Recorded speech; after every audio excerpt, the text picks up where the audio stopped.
citizen.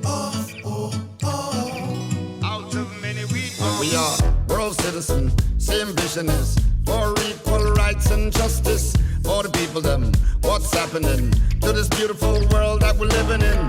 World citizen, lift up your voices. Welcome. You know we got something Welcome say. to the People All we need is a Powered generation Planet heading podcast, our way. where instead of complaining or denying all the immense problems of the world, we ask solutionaries, how can we create what Garry Davis called the people-powered planet?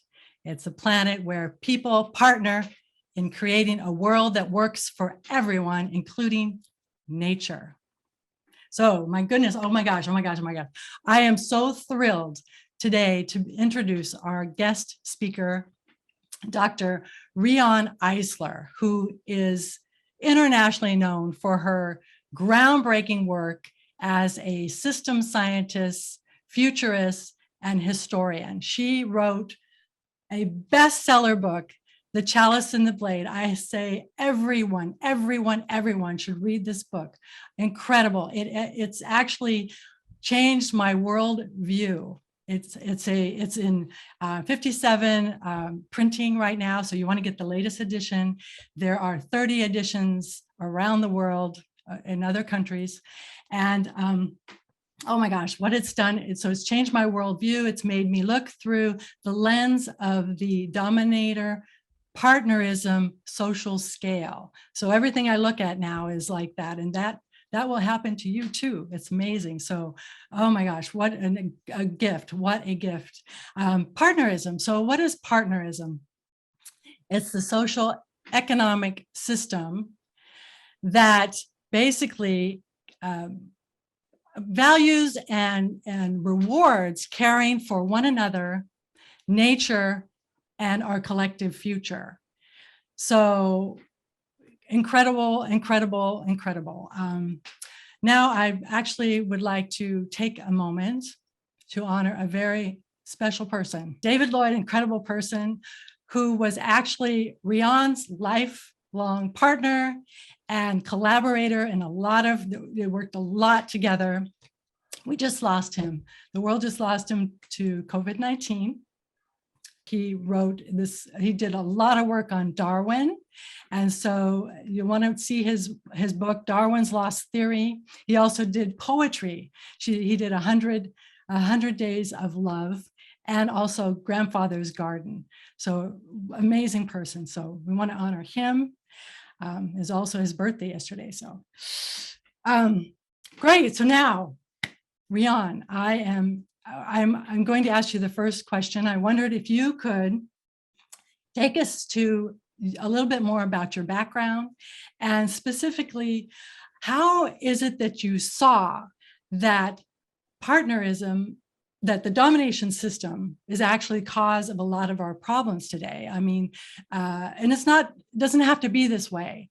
How did you discover that, in fact, people kind of have a tendency more to go to partnerism, and which has been around for thousands and thousands of years? So if you could just take us to a little bit about your background. Thank you, Melanie. Well, as so many things in our lives, my passion for this work, and I have a great deal of passion for it, is rooted in my own life, in my own early childhood experiences. I was a child refugee from the Nazis with my parents. And really from one day to the next, my whole world collapsed. I mean, from being this cute little girl that people patted on the head, my parents and we became hunted with license to kill.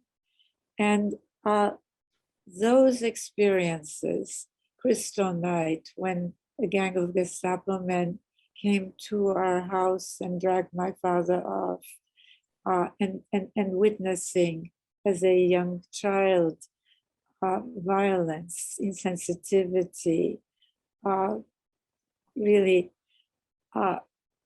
traumatic experiences. But I also witnessed something else that night, which really had an enormous impact on me. And it's what I call spiritual courage. And my mother displayed that. She recognized one of the Gestapo men as a young man who had worked for the family business as an errand boy. And she got furious. She said, "How dare you do this to this man who has been so good to you? I want him back." Now, she could have been killed that night. Many Jewish people were killed that night. But by a miracle, she wasn't. By a miracle, and yes, some money eventually did pass hands. She obtained my father's release. By a miracle, we escaped to Cuba, to Havana, one of the very few places, only really two places, Shanghai and Havana, sold entry permits to people, to Jews fleeing. And I grew up in the industrial slums of Havana, where I witnessed another injustice, the tremendous gaps between haves and have-nots at that time. And all of these experiences led me to the questions that eventually my research was designed to try to answer. Does it have to be this way? I'm sure many of you have asked that question. When we humans have such a capacity for caring, for sensitivity, for consciousness, for creativity, why has there been so much insensitivity, so much destructiveness, so much violence? And of course, I didn't set out to answer these questions until much later in my life, after many other life experiences, which shaped my research, which is very holistic. It looks at the whole of the social system. If you think of conventional studies or conventional social categories like right, left, religious, secular, Eastern, Western, Northern, Southern, capitalist, socialist, they really don't look at the whole system. They focus on particular aspects of it. Moreover, if you look closely, which we really have to start doing, they marginalize nothing less than the majority of humanity, or just ignore the majority of humanity, women and children. And this research looked at the whole system, and it began to see connections that are now, and I'm really fast forwarding to make this a short answer, between how a particular society structures where we all live in our intimate relations, childhood, gender, family relations, and yes, whether it's more peaceful or more warlike, whether it's more equitable or less equitable. And there were no names for these configurations, which I kept seeing. So I called one the dominator or domination system, and the other one the partnership system. And I want to say that the partnership system is not just working together. People work together all the time in domination systems. I think of monopolies, think of invading armies, Putin right now. Think of gangs. I mean, they all cooperate, but it is a social configuration. And I'm going to stop. What thrills me about what you're talking about is your whole system approach. So often we see the world divided into millions of different problems that seem overwhelming. You can't get a handle on them. God, how can you possibly fix this problem and that problem? But the whole system approach that you're talking about is a real key, that once we start seeing that all the problems, the criminal justice system going wrong, the crime, wars, racism, injustice toward women, all kind of stem from that one thing of the dominator culture versus versus your terrific word you put on it, of partnership. That's fantastic, and it's especially fantastic here, because here every week, here on our podcast, we talk about how we can partner in building a people-powered planet. So I'd almost want to add partnership to our, partnering in building a people-powered planet, and love to have you help us figure out how do we partner to do that. So maybe you could give us a brief rundown. Mostly I want to focus on how do we create that partnership and what it's going to look like. But maybe you want to briefly talk about how the old system, the old dominator system, has from every level, from family, child abuse to everything, been the key to the problems of the world. And then let's move on to what we see as the solutions here on our solutionary program. Well, that's quite a tall order, but I'll do my best. Well, let's start with briefly about the key to the problem, and then we'll go to the solutions after. Okay. Well, first of all, I want to really emphasize that when we're talking about domination and partnership systems, we're really talking about a domination partnership scale. No society orients completely to one end or to the other, but the degree to which a culture or subculture, and of course all the institutions, family, education, religion, politics, economics, technology, orient to one or the other, have profoundly influenced all of us and our world. So what I am suggesting to you is that we really need to, as I identified in my most recent book, Nurturing Our Humanity, which came out with Oxford University Press in 2019. The book draws very heavily from neuroscience, which is very important because it really confirms what you've been talking about, Arthur, a more holistic, it sounds kind of crazy that we have not taken into account findings from neuroscience that what children experience and observe, especially in their first years, actually shapes the architecture of our brains, and with it, how we think, how we feel, how we act, including how we vote. So it is really essential that we understand that and pay attention to some of the very important partnership trends.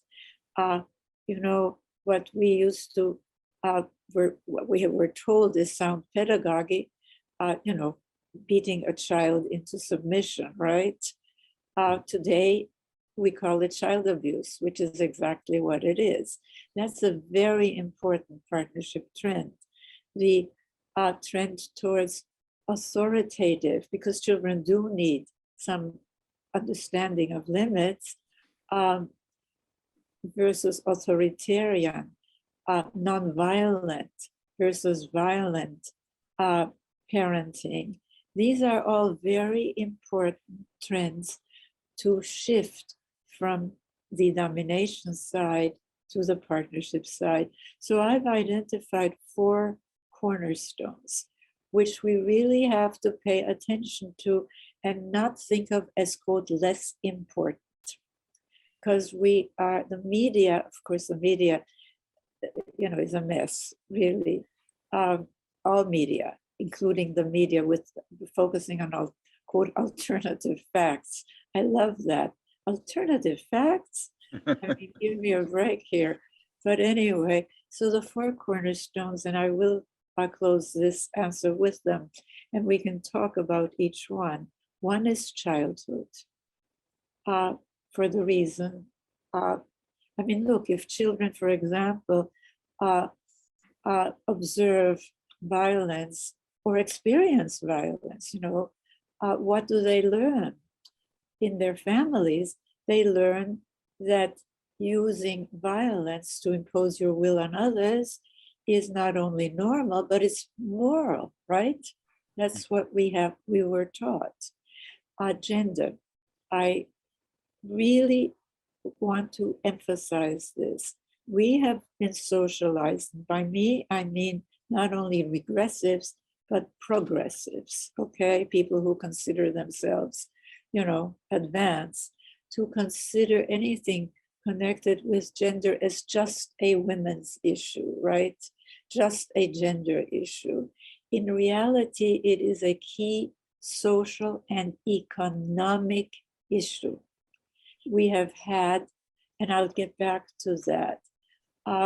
It is really one of the root phenomena that leads us to the in-group versus out-group thinking that so much of your work now, Melanie and Arthur, and of course, the whole work of being no longer thinking in terms of in-group versus out-group, right? But consider if you're brought up in a culture or subculture and therefore a family as one of the main socialization agencies, in which difference, beginning with the difference in form between the female and male half of humanity, is equated with superiority or inferiority, dominating or being dominated, being served or serving, you internalize a template, don't you?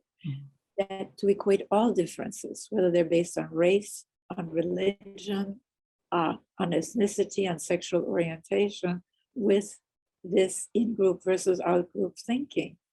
And of course, economics, because we've had a gender system of values, I'll get back to that, and story and language. And I think that these are very important, because if we don't pay attention to these foundations of either domination-oriented or partnership-oriented systems, we're always trying to add add-ons, and they can easily be taken off. Well, in-group versus out-group, and it is so key to all this. Each of the things you said, and the power of story. So often, well, we've been told that we're divided into in-group and out-group. Things we have to treat people equally and fairly inside our country, but outside we can bully, we can use war, we can kill people. Inside every nation on earth, it's illegal to kill people. But outside, it isn't. You can kill people and get rewarded, be a hero. There's something crazy about that in-group versus out-group, and that we haven't taken care of that as a planet. But when you talk about the power of story, that's really, really key. And so often we've been told the story that humanity, emerged from dominator culture. Tell us a little bit about the story we've been told and what the real story is. Well, we are told many false stories, and part of our job is to really look at the evidence. And the evidence is very clear now.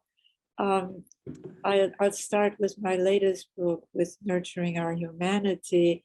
And the subtitle, by the way, is How Domination and Partnership Shape Our Brains, Lives, and Future.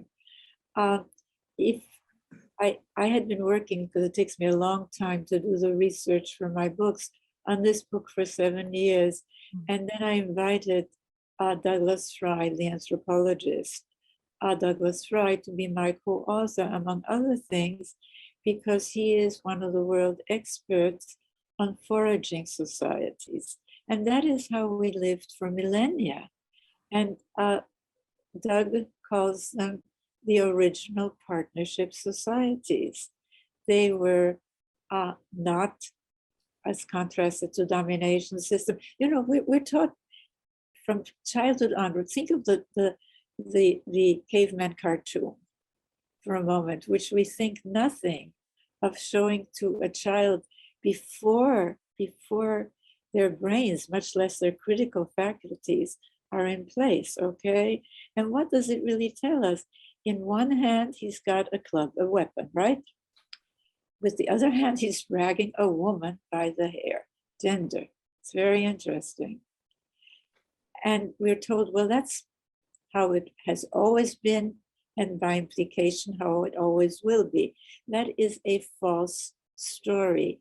And in the Chalice and the Blade, I focus on the really societies that are beginning to be written about more today, like Çatalhöyük, which was an early farming community in Turkey, the largest Neolithic early farming site ever excavated, which was much more egalitarian. We know this from the size of houses, from the nature of the grave goods, gender balance, as Ian Hodder wrote in an article for the Scientific American, and he was the man who excavated more recently Çatalhöyük. There are no indications that being born female or male really influence status. And this he said with some amazement. And by the way, we're doing a documentary on my life and my work called Humankind. And he, among other experts, was interviewed for that documentary. And I'm digressing a little here. But I wanted you to know that because we do need support for that documentary. It's being done by a wonderful couple. Daniel Glick is an Emmy-winning filmmaker. His wife, Lucia Ortega, just got a fellowship for people working in Latin America, in the so-called third world, etc. But anyway, what I'm trying to tell you is that the story that we've been told is false. Because for much longer than the 5,000 to 10,000 years, we know from archaeological evidence, for example, that warfare is at most 5,000 to 10,000 years old. I mean, think about that. That's a drop in our cultural evolution, isn't it? So Yeah. we have to really be told the correct story. And this is where you all come in, because it will only come to the fore if more of you educate yourselves about this and then change the conversation. Write your media representatives, write your, talk to them, your policymakers, those in business, etc. We've got to change the mindset, because if indeed it is impossible to create, why bother, right? I just wanted to mention you have a plethora of ways and things that people can do in your book.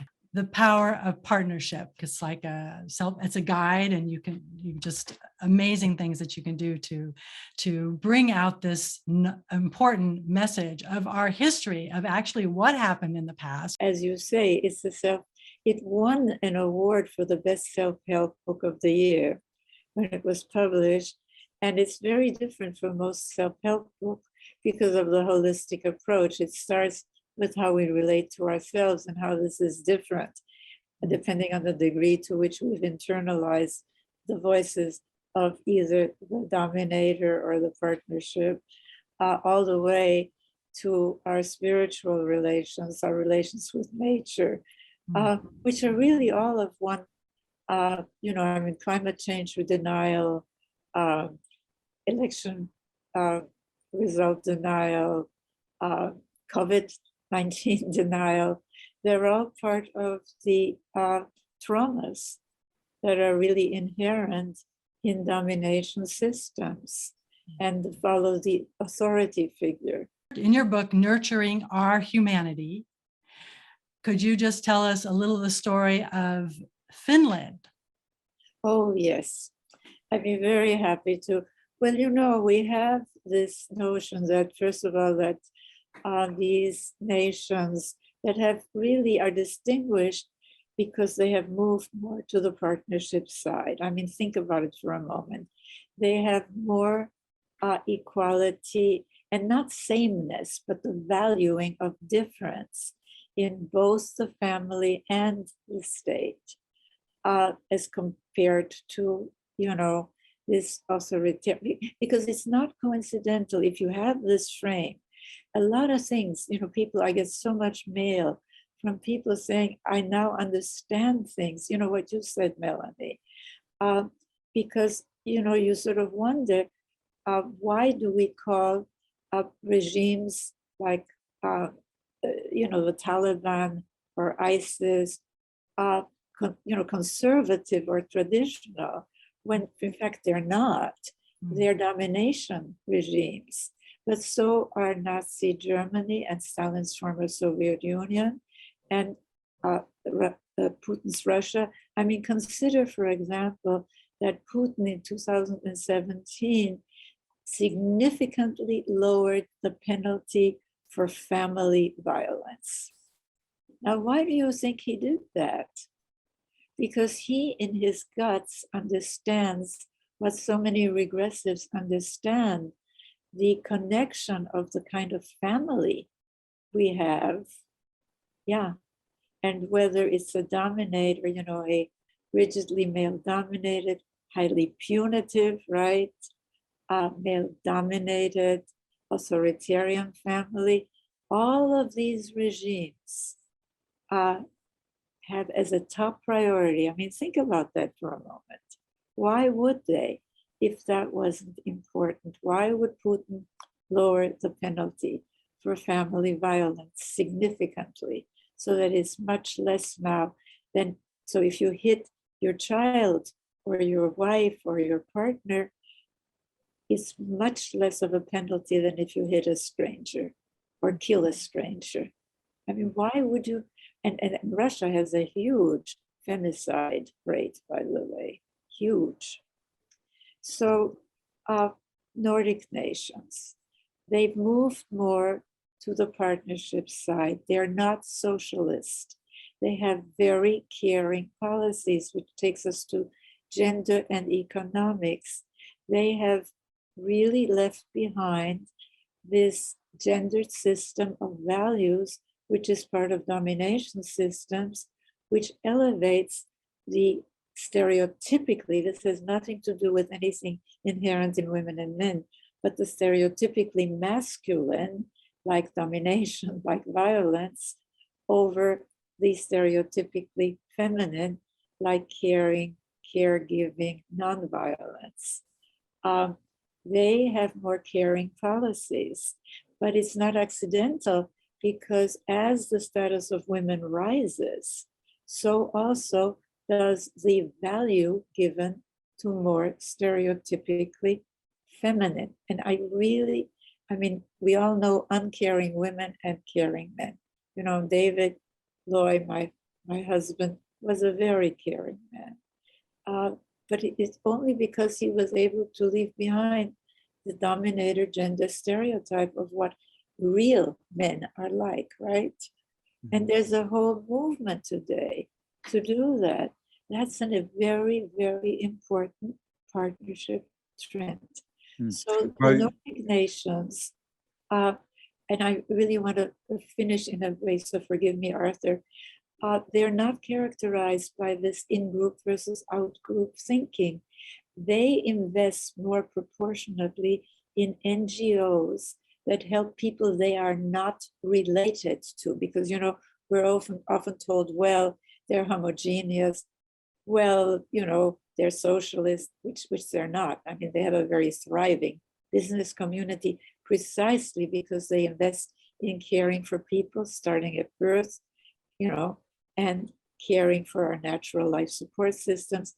And we have to understand the configuration, and they invest an awful lot more than other nations in helping people that are not genetically related to them. That's another false story, isn't it? That we're only going to, the whole basis of the world citizen movement is the contrary, that we're all interconnected rather than this in-group versus out-group thinking. So the Nordic nations, which were Finland, Norway, Sweden, Denmark, I mean, Finland had famines at the beginning of the 20th century.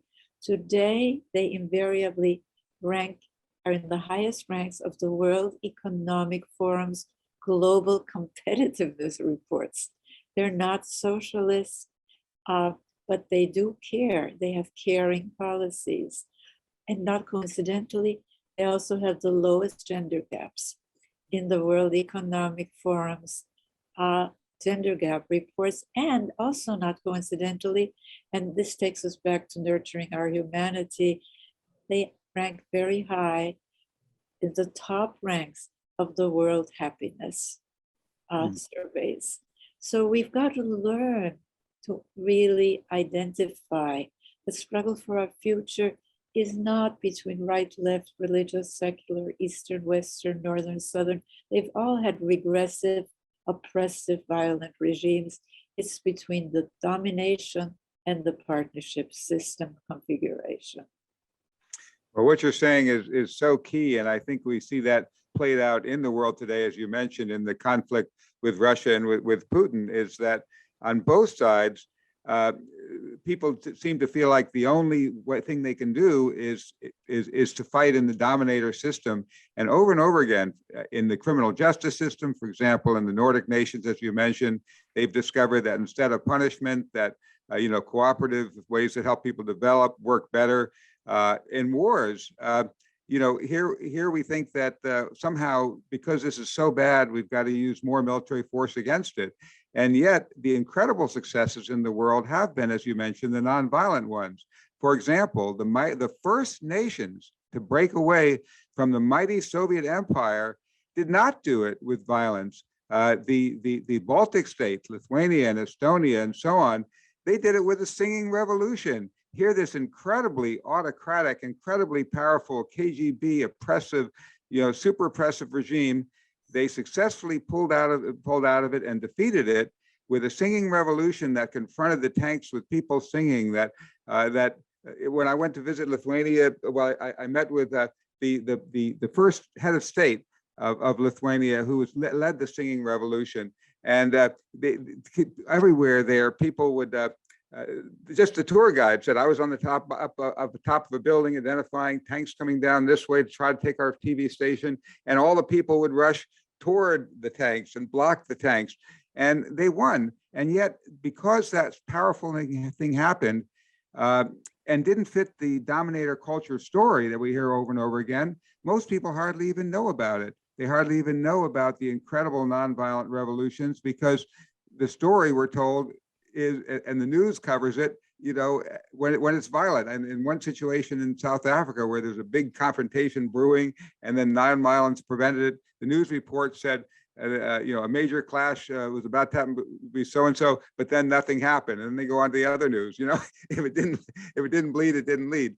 So I'm very interested in your talking more about how we shift the culture and the story at a global level. I'm very glad they're doing a documentary on you, but let's talk a little bit more about how we can use the power of media, mass films and so on, not to keep implanting this idea. I know your late husband worked on that idea of violence in media and how that creates that dominator culture. How can we begin to create new stories, not use censorship, but instead create new, more powerful, more fun stories that take us into the partnership culture? Well, that's a very key question, isn't it? But I want to get back to this issue of violence and the war in Europe right now, because it's a paradoxical thing. When you have people who only see two alternatives, you either dominate or you are dominated, who do not and cannot see a partnership alternative, like Hitler, like Putin, you have a problem, because they are so completely hermetically sealed that they will kill anything in their way. So as a Holocaust survivor, I I've been called a realistic visionary. And that's exactly what I am, which is, yes, we have to change consciousness, as you said, change the story through the media, through, I mean, you're quite right that nonviolence has been really successful, but not always. It was not successful against Hitler. And it cannot be successful against Putin, nor can it be successful, frankly, this sort of let's just be nice against Trump, because these people see only dominating or being dominated. Well, it's interesting that even in Hitler, even against Hitler, you mentioned the Nordic nations. In Denmark, there was a very powerful nonviolent resistance to the Nazification. And people everywhere, for instance, when they were ordered when the Nazis occupied and they ordered Jews to wear the star, everybody wore the star. And the Nazis put up a Nazi flag. The king said to the Nazis, if you don't remove that Nazi flag, I will have a soldier remove it. And the Nazis said, then we will shoot that soldier. And the king said, I am that soldier. So there's been powerful examples where when nonviolence really was used in certain situations, it was able to have some impact. But you're right, that it doesn't always work. But the studies of nonviolence do show that much more. There's a study of all the different revolutions, and it's been found that the much more effective and likely ones to succeed were the nonviolent ones. Well, it's interesting because the king was an authority figure. Right. And you have to understand the domination mentality. They are much more likely to listen to an authority figure in a nonviolent confrontation than they are to just listen to an ordinary person. I mean, think of what happened, for example. Well, let's not go there. I mean, I think that from my perspective, people like Putin, they cannot see another alternative. You either dominate or you're dominated. And there are many stories of how the Russian soldiers, unfortunately in the Ukraine, when people tried to stop the tanks, just rolled over the people. So yes and no. I think you have to be careful to consider what is the situation. And I hate to say this because violence breeds violence, and I know that. That there are certain situations in which you have to stop the dominator by whatever means is necessary. And that does not negate the success in many, many, many instances that we write about in nurturing our humanity of nonviolence. But I don't want to get stuck on this because the whole point of the 4 cornerstones is to change that mentality. And, if you look at the modern progressive movements, it's very interesting because they've all challenged the same thing, a tradition of domination. They're not just random like we're taught. The Enlightenment rights of man movement challenged the so-called divinely ordained right of kings to rule. The feminist and then the women's movement, etc., women's liberation, and etc., challenged another tradition of domination, the so-called divinely ordained right of men to rule over women and children.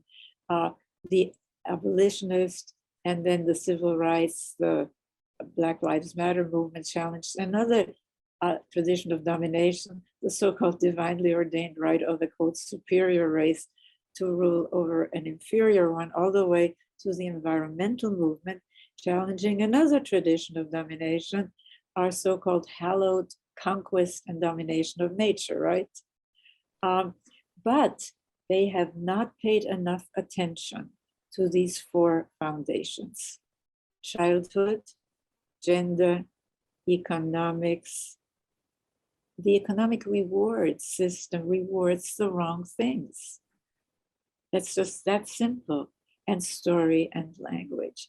So that's why those four cornerstones are so important, because if you think of regressions to domination, like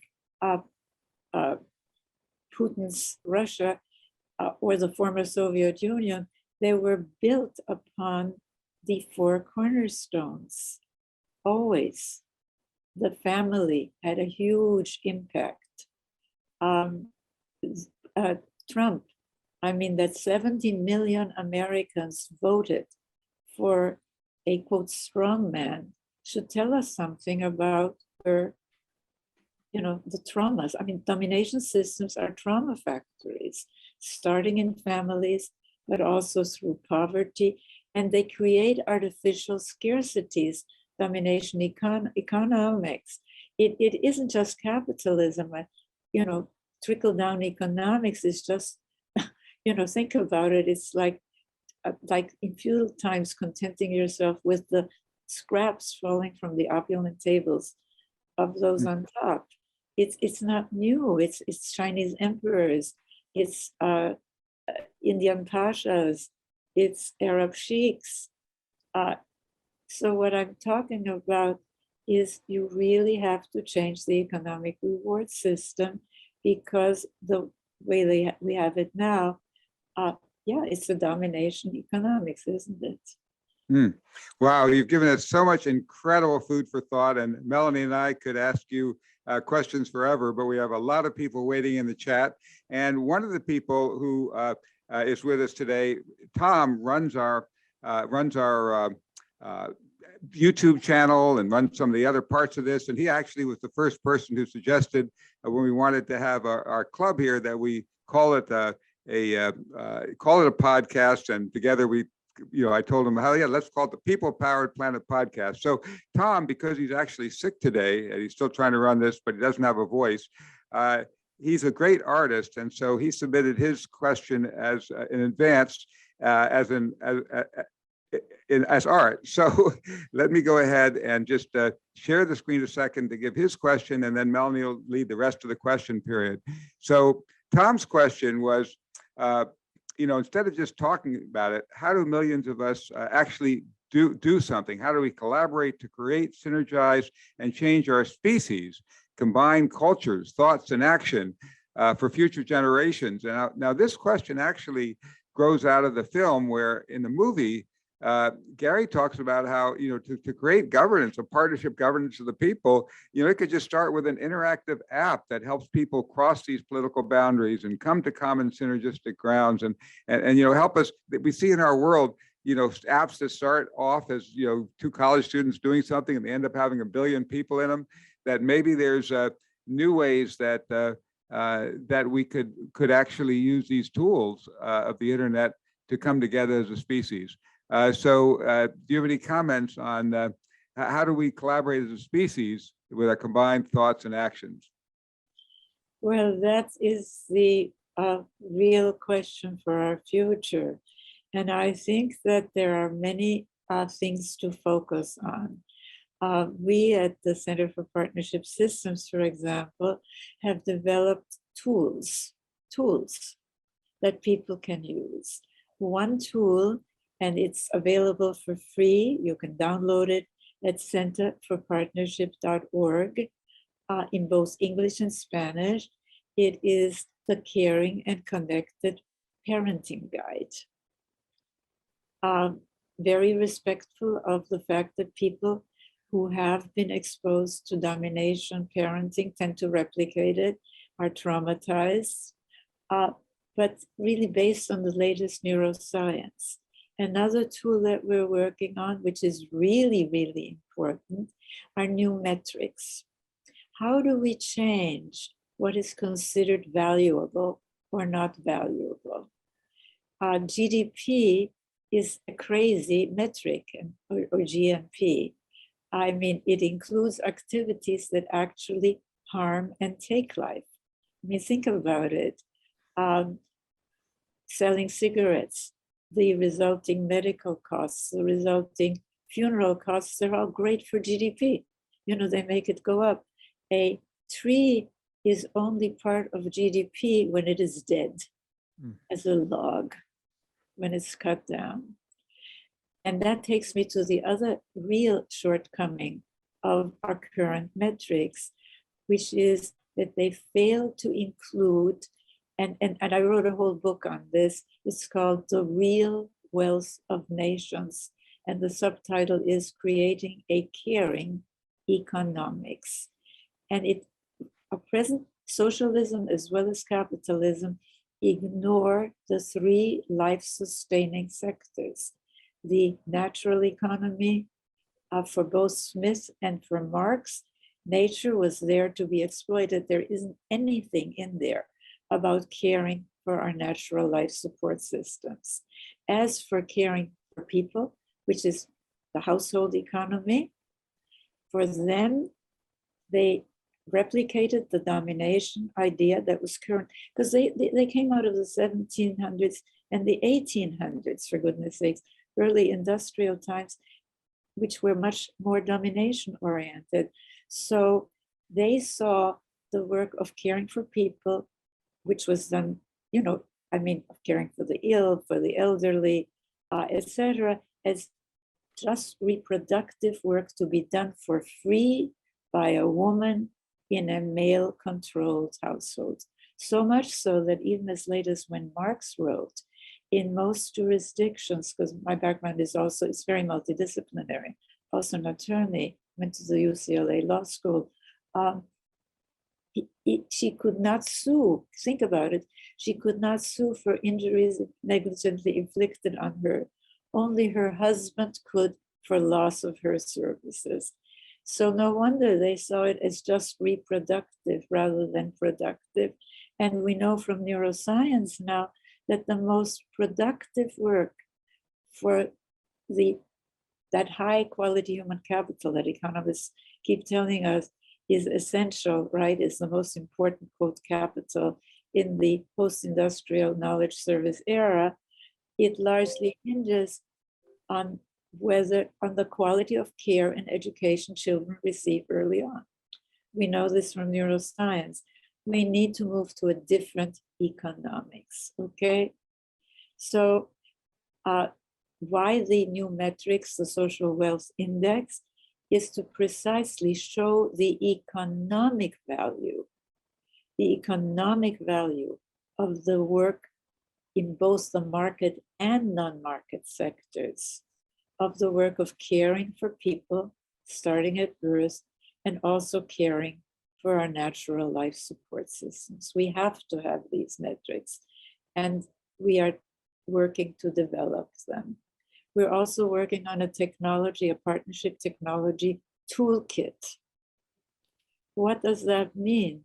AI and other breakthrough technologies, if they're programmed by an ethos of domination, which is the current business model, isn't it?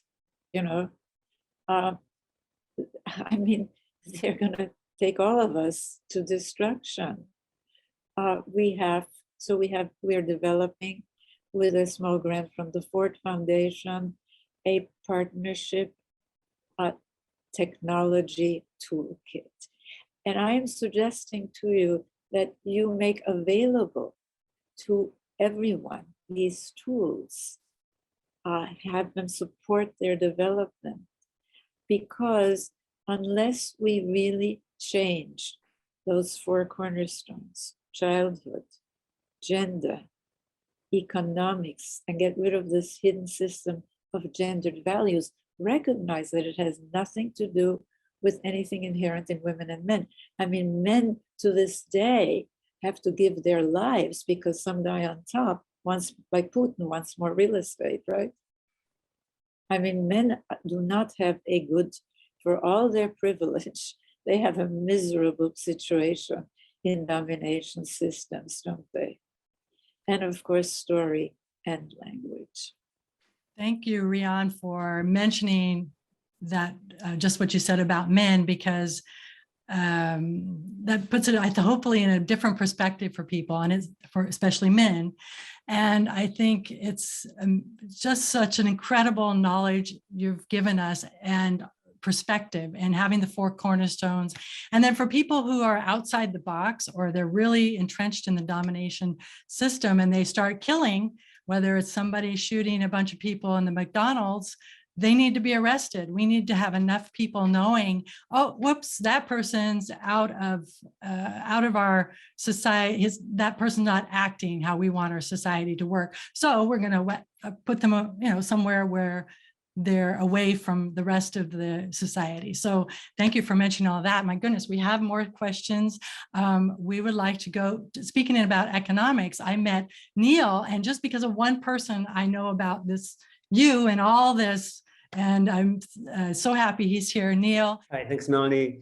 Thank you, Riane. You're the closest thing I had to having a hero in the world right now, so I really appreciate being able to ask you this question. I'm just dedicated to building an economic reward system based on partnerism. Rosie von Lila is a good friend of mine, and she's the one who actually introduced me to partnerism.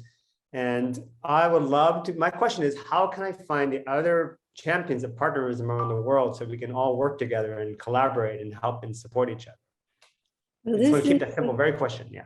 Neil, first of all, I apologize. Your request for us to work with you fell through the cracks, I'm afraid. We have a team, and when one of our team members decided that she wanted to get an advanced degree, and she continued to work for, as part of the team for a while, and then it just became overwhelming. When she left, because of the overwhelm, it fell through. So do get in touch with Quincy, okay? Because I think she's gotten in touch with you. Yes. And I would love to work with you. It is not easy. We have to understand that because the people who want something better, then just follow the leader, follow the strong man. Which are quite a few people who have been really socialized for that. Starting in families, et cetera, et cetera, et cetera. So I'd love to work with you on that, but it's not easy because it's like herding cats, Yes. I mean, we all have our own ideas, but if we could really show people that we have trends towards partnership. I mean, look at the men's movement. For goodness sakes, I mean, here are men trying to leave behind their socialization to not be like a woman, right? Which a lot of women call men like that sissies. I mean, again, it's not a question of women against men or men against women. So yes, it is not easy, but I think that it could be a unifying thing if people can look at the whole picture and understand that actually there are partnership trends that we need to support and not be deceived by the social media, which, really are adrenaline pumpers, aren't they? Mm-hmm. And it's very hard. I mean, I'm not saying it's easy, but I do think that it does start with the 4 cornerstones. Absolutely. Thank you so much, Riane. And as Melanie knows, I herd cats for a living, so I can't wait to figure out how we can do this. And then since Riane said that she could stay a little bit later, Neil, you had a curiosity question about a vocabulary, about a word. Oh, yes. Okay, this is a privilege to ask this. So I know, gyne is the conjunction of androcracy and what would the other word be? Is there an opposite of androcracy? Gyne and andros. Gyne is woman, andros is man. It's a gender-specific word with the L for in English for linking, but also for the Greek verb leos. See, if you think, really, it's very interesting how language, because remember the 4th cornerstone is not only story, but also language. Think of the terms that we have invented because they didn't exist, like empowering. what? You know, I mean, we didn't have that word, but the words that we have that are gender specific, to go back to Gailani, for a social organization, are matriarchy and patriarchy. And they're really, both of them are different sides of a domination coin, either mother's rule or father's rule. There again is no partnership alternative. And that's the whole thing. And linguistic psychologists have long told us that the categories provided by a language channel our thinking. So that if you can only think of matriarchy or patriarchy, you're stuck linguistically, aren't you? Yes. Yes. So you need new language. And again, this is where all of us come in. I mean, I, for example, instead of saying killing a bird with two, killing two birds with one stone, you could say hatching two birds with one egg. I mean, there are ways of taking some of these things and really turning them. There are wonderful graphics, by the way, and wonderful things on our website, centerforpartnership.org, which you can share with your community. It does start with changing our consciousness. It really does. The story, the language, and all of these cornerstones are completely interconnected. As you can see, the caveman cartoon is a story, isn't it? Gotta change that story. Absolutely. Absolutely. Andre, you go first. Hello, Dr. Eisler. It's nice to meet you. Nice to meet you too, Andre. Yes, we communicated a few years ago, and The Chalice is my favorite book. So thank you very much. Oh, well, thank you. Thank you so much. The male dominant patriarchal militaristic way of resolving problems is on full display now because of the war. And the effects of the war are getting worse, and the scales are way out of balance. However, I believe that the war has opened a door for a new global peace movement led by women, because the scales are way out of balance, and there's a behemoth holding it down. So my question is, what if women are the first to rise up and unite as the peacemakers, and then invite the men? So it's not exclusive to men, it's going to be inclusive. There will be partnership, but we need someone to be first. And it would be to promote a people movement, the largest people movement ever seen, a global movement of nonviolence to balance the scales.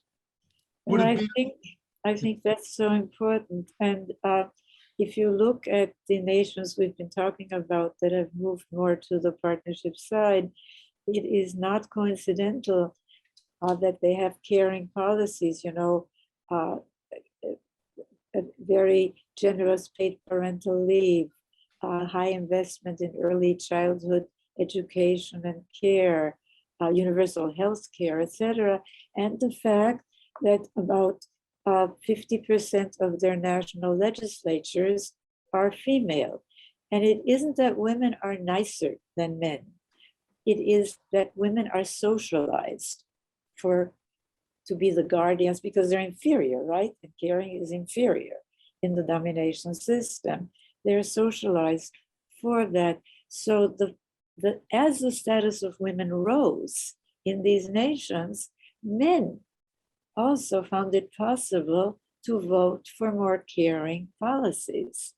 You have to understand the dynamics of complex systems, their self-organizing dynamics. So I agree with you, Andre, but we are look at, for example, the Women's March. It became, a battleground in many ways. So women have to understand what we all need to understand, that this in-group versus out-group thinking is what has maintained domination systems. And that we really have to work together. So any effort, and I know you're putting effort into that, but it's easier. This is why my focus is, as I said, on these 4 cornerstones. Yes. And Yes. I think anything that you can do, please continue. Thank you. Yes. If I may contact you one time, again, to just tell you my current strategy, because I just presented it to the chair of the elders, Mary Robinson. And Ooh, so I'd love to tell you about it. Thank you. thank you. Great. And I just put all those links in the chat. So there you go, Andre. And now Thank you. let's go to Joanne. Yes, I wanted to thank you very much for sharing your marvelous ideas. As you were talking, it brought me back to a time in my life when I was a supervisor going into classrooms, elementary classrooms, and I very much appreciate that language was one of your 4 pillars, because the schools in New York and Seattle and many other cities have so many students from so many places that they have identified over 75 languages spoken in the Seattle system years ago when I was still doing this. So I'm sure those numbers have gone up. But I began to think how the schools were addressing that and how they were teaching the students to understand each other. They were not, to some degree, they were supporting the idea of bilingualism, which of course all of those students were going to become, but then they were thinking about the monolinguals and encouraging them. So some of the schools were opening up new programs that were bilingual programs, mostly Spanish and English, but in some cases Chinese and English or French and English, depending on the degree of interest and the numbers of students who spoke those languages. And it was an amazing experience when you try to see and help those young people get along and understand each other. And in a physical way and in an economic way, because there were some schools that they had low income kids where they had rooms for extra clothing, for boots when the kids would come in, and they were very, very, very caring. And I was thinking about how they were really implementing so much of what you were talking about. And nobody recognizes that. I mean, I didn't recognize it until I heard you speak. But it's a wonderful, and I was so proud to be a teacher. And so I wonder how many teachers have heard you and need to hear what you have to say. But thank you. Thank you, Joanne. And I really think that the care is the key. Yeah. And the evaluation of care as just reproductive work, as just women's work, that has to change. Because I called, when I wrote The Real Wealth of Nations in 2007, and by the way, it's now been updated in a German edition with a wonderful title, The Ignored Fundamentals of Economics, which is what it's really also about. I really could have used another word, but I chose caring economics precisely because at that time, putting caring and economics in the same sentence was like, oh my gosh.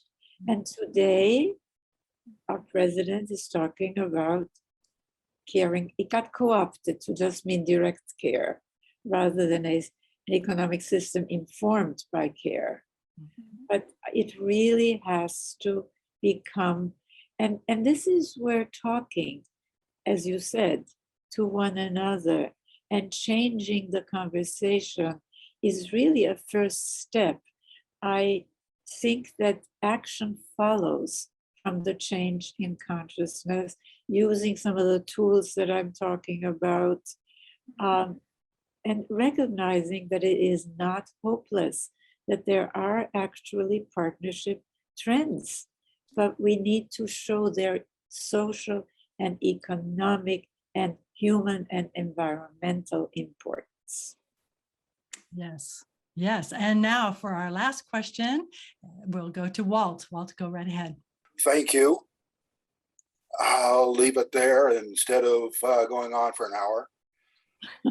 Two ideas that I'd like your reaction to in framing authoritarian or dominant. I've been using dominant submissive to first point out that somebody must submit for someone else to be dominant, but also the dualism, the us, them, in, out, is the main tool that bullies tend to use, and I like using bully as well. The second, I'm only an amateur at anthropology, and that ancient people argument, I'm wondering if I'm seeing it right with hunter-gatherers and early agriculture, seeing about 1 in 6 cultures or groups, someplace in there, as patriarchal, 2 in 6 as matriarchal, and 3 in 6 as partnership, where men's strength and women's endurance are seen as complements. Can I get your reaction? Well, I don't know about the 1 and 3 and 4 because I've never really counted anything, and I think it's very difficult to count when we only know what has been excavated, right, and what has been studied. But I would look at it from a different perspective. I would not talk about matriarchy and patriarchy, because that, first of all, we never really had matriarchies. I mean, take the Basque, for example, which are the only non-European speaking language in Europe that's left, pre-Indo-European. It used to be that, yes, descent was through the mother, it was matrilineal, but the husband had the obligation, the responsibility of being the steward of the land. So it was more partnership oriented, it was complementarity, it was mutuality. So I'd like to retire, but I mean, patriarchy is still very, very popular. And I'm afraid matriarchy is also being misused because semantically it means rule by mothers. And so again, we only have 2 alternatives. So I would urge you to think in terms of the domination configuration and the partnership configuration. And I think it clarifies so much. I mean,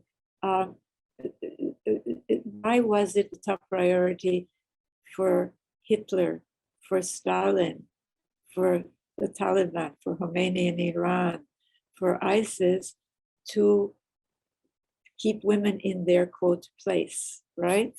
I mean, you have to really think about why do all of these very different Eastern, Western, rightist, leftist, religious, secular regimes have this aim? And it's because that kind of family, that kind of gender relation, that kind of childhood relation is fundamental to the system. So if you think in terms of these 4 foundations, I think, Walt, it could be helpful. But I admire your curiosity, because we as a species are so curious and so creative, and that's beaten out of us, isn't it, in domination systems where you have to conform. You know, I will close with this because people don't know it.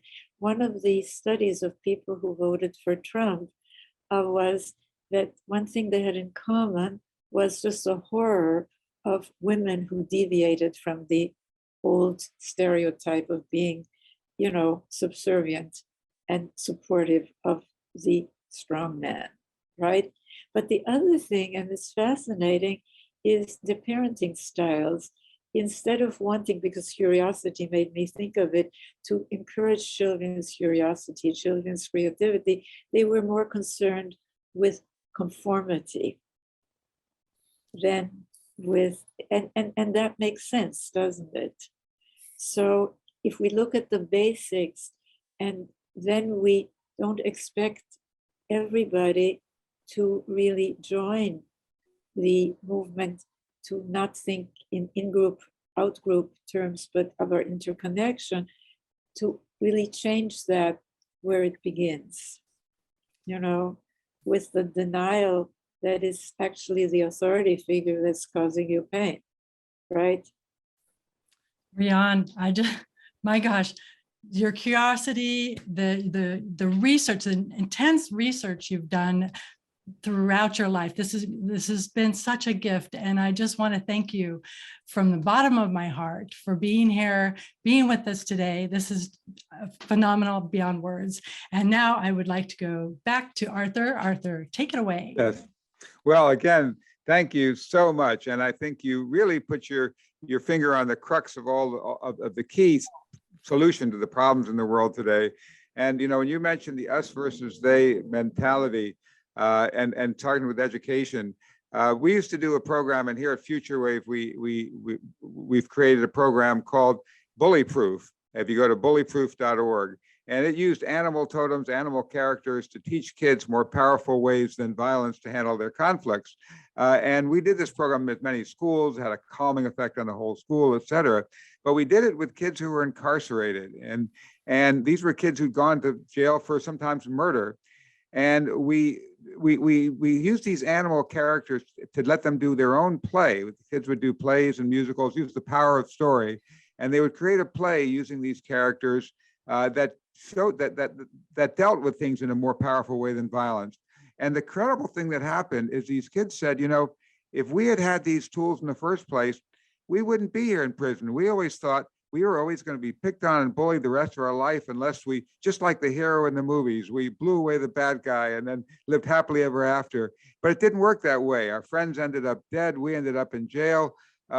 You know, if we had had these tools, we could have done something different. And you're giving the world tools that can help us shift things. And, you know, here in this world, the forces of domination actually want us to hate this group or that group. Some of the same people fund hating various different people in various countries to keep their power and domination. Doesn't matter who you hate, this group or that group, just hate somebody and rally against them. And you know, that was actually part of what they built. And so the solution is that we, the people, we are the superpower of this planet, but we're locked in these boxes called nation states. We're locked in these divisions of this part and that, and that's what weakens us.